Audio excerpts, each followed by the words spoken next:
think the danger of AI is much greater than the danger of nuclear warheads by a lot. Mark my words, AI is far more dangerous than nukes. I try to convince people to slow down AI, to regulate AI. This was futile. I tried for years. The biggest issue I see with so-called AI experts is that they think they know more than they do. And they think they're smarter than they actually are. This tends to plague smart people. They define themselves by their intelligence, and they don't like the idea that a machine can be way smarter than them, so they discount the idea, which is fundamentally flawed. That's the wishful thinking situation. I'm really very close to the cutting edge in AI, and it scares the hell out of me. It's capable of vastly more than almost anyone knows, and the rate of improvement is exponential. It feels like we are the biological bootloader for AI, effectively. We are building it. And then we're building progressively greater intelligence. And the percentage of intelligence that is not human is increasing. And eventually, we will represent a very small percentage of intelligence. It's going to come faster than anyone appreciates. I think it's with each passing year, the sophistication of computer intelligence is growing dramatically. I mean, I really think we're on an exponential improvement path of artificial intelligence. And the number of smart humans that are developing AI is also increasing dramatically. I mean, if you look at like the attendance at the AI conferences, they're doubling every year. They're getting full.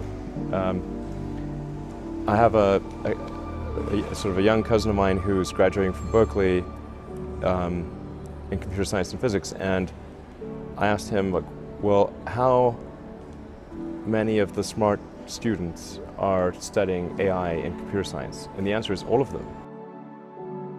With a better approach or better outcome is that we achieve democratization of AI technology, meaning that no one company or small set of individuals has control over advanced AI technology. I think that's very dangerous.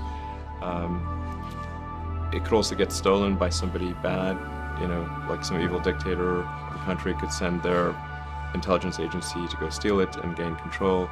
It just becomes a very unstable situation, I think, if you've got any incredibly powerful AI. You just don't know who's going to control that. So it's not as though I think that the risk is that the AI would develop a will of its own right off the bat. I think it's more that's the concern is that someone may use it in a way that is bad, and even if they weren't going to use it in a way that's bad, that somebody could take it from them and use it in a way that's bad. That I think is quite a big danger. We are, all of us already are cyborgs. So you have a machine extension of yourself in the form of your phone and your computer and all your applications. You are already superhuman. But by far, you have more power, more capability than the President of the United States had 30 years ago. If you have an internet link, you have an oracle of wisdom. You can communicate to millions of people. You can communicate to the rest of Earth instantly. I mean, these are magical powers that didn't exist not that long ago. So everyone is already superhuman.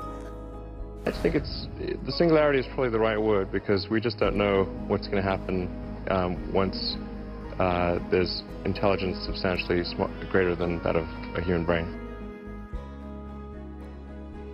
I mean, most of the movies and TV featuring AI, they don't describe it in quite the way it's likely to actually take place. But I think you just have to consider, like, even in the benign scenario where if AI is much smarter than a person, what do we do?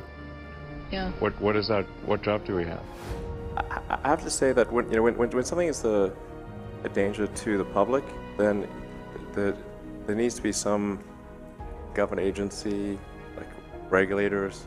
The fact is, like, we've got regulators in, the aircraft industry, car industry, with drugs, food, and anything that's sort of a public risk. I think this has to fall into the category of a public risk.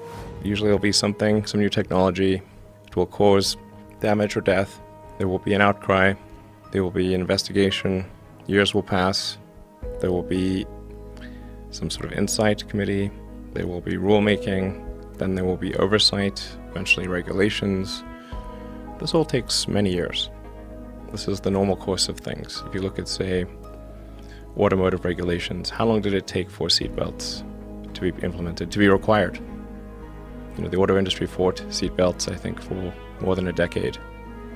Successfully fought any regulations on seatbelts, even though the numbers were extremely obvious. If you had a seatbelt on, you would be far less likely to die or be seriously injured. It was unequivocal.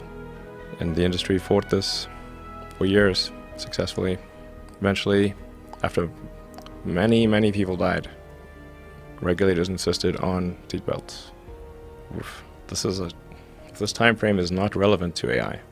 You can't take 10 years from the point at which it's dangerous. It's too late. I'm not normally an advocate of regulation and oversight. I think one should generally err on the side of minimizing those things. But this is a case where you have a very serious danger to the public. And therefore there needs to be a public body that has insight and then oversight to confirm that everyone is developing AI safely. This is extremely important. I think the danger of AI is much greater than the danger of nuclear warheads by a lot. And nobody would suggest that we allow anyone to just build nuclear warheads if they want. That would be insane. So why do we have no regulatory oversight? This is insane. And the intent with OpenAI is to democratize AI power. There's a quote that I love from Lord Acton. He was the guy that came up with power corrupts and absolute power corrupts absolutely, which is that freedom consists of the distribution of power and despotism in its concentration.